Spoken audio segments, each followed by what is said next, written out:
बातमी नाशिकमधून आहे। नाशिकच्या TCS मधील धर्मांतर लैंगिक छळ प्रकरणी हे मोठी अपडेट समोर येते। धर्मांतरासाठी वर्षभरापासून नियोजनबद्ध कट हा आखला गेलेला होता। SIT कडून न्यायालयामध्ये केलेल्या चार्जशीटमध्ये हा दावा करण्यात आलाय। पीडित तरुणीचा सक्तीने धर्मांतराचा प्रयत्न सुद्धा झाल्याचं तपासामध्ये उघड झालंय। पीडितेची शैक्षणिक कागदपत्र आरोपींना ताब्यात घेतल्याचा सुद्धा आरोप आहे। बदललेल्या नावाने 9,000 रुपयांची जकात भरल्याचा सुद्धा दावा यामध्ये करण्यात आलेला आहे। तर सोबतच पीडितेला हानिया हे नाव देण्यात येण्यासाठी आरोपींकडून इंटरनेटवरती शोध सुद्धा घेण्यात आलाय। 5 एप्रिल 2025 रोजी पीडितेचं नाव बदलण्यासाठी आरोपींनी गुगलवरती शोध घेतल्याचा पुरावा आता सापडलेला आहे। SITने या सर्व बाबींचे पुरावे न्यायालयामध्ये सुद्धा सादर केल्याची माहिती आहे। त्यामुळे SITने जे काही पुरावे कोर्टासमोर सादर केलेले आहेत या पुराव्यांअभावी आता या पुराव्यांनिशी पुढे सुनावणी केली जाणार आहे। त्यामुळे या एकंदरीतच आरोपींना काय शिक्षा होते हे सुद्धा पाहणं महत्त्वाचं ठरणार आहे।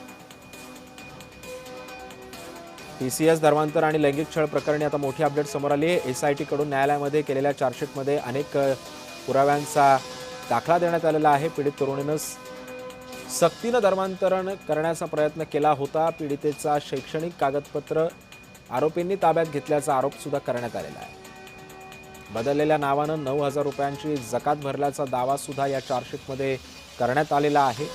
पीडितेला हानिया हे नाव देण्यासाठी आरोपींकडून इंटरनेटवरती शोध घेण्यात आला होता असं सुद्धा तपासांती उघड झालंय। आणि या सगळ्या संदर्भात अधिक माहिती जाणून घेऊयात। माझे सहकारी किरण गोटूर आपल्यासोबत आहेत।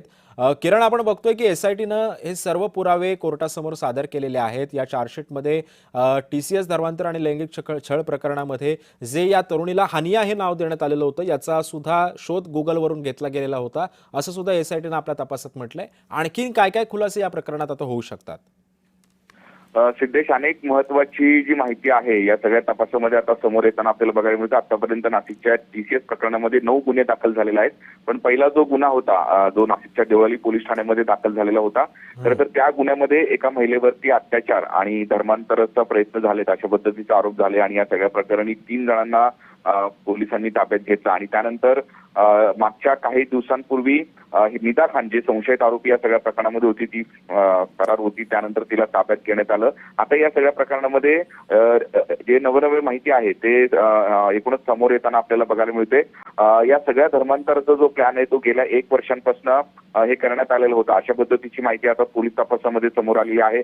आणि त्याच पद्धतीने या पीडितेचं धर्मांतर करून नाव जे आहे ते हानिया ठेवायचं अशाही पद्धतीचं प्लॅनिंग झालं आणि हे सगळं नाव जे आहे ते गुगल वरनं शोधण्यात आलं अशाही पद्धतीचं माहिती तपासामध्ये समोर आली। आणि या सगळ्याचा उल्लेख जो आहे तो पोलिसांनी चार्जशीट आता दाखल केलेल्या न्यायालयामध्ये त्या चार्जशीटमध्ये करण्यात आलेला आहे। आणि त्यामुळे या सगळ्या संदर्भात जेव्हा ही केस जी आहे ते पटलावरती येईल त्यावेळेस अजून काय काय माहिती समोर येतं किंवा कशा पद्धतीने हा खटला चालतो हे आता बघणं महत्त्वाचं असणार आहे। नक्कीच किरण, तुम्ही सोबतच राहा। आणखी काही बातम्यांचे अपडेट्स मला तुमच्याकडून घ्यायचे आहेत।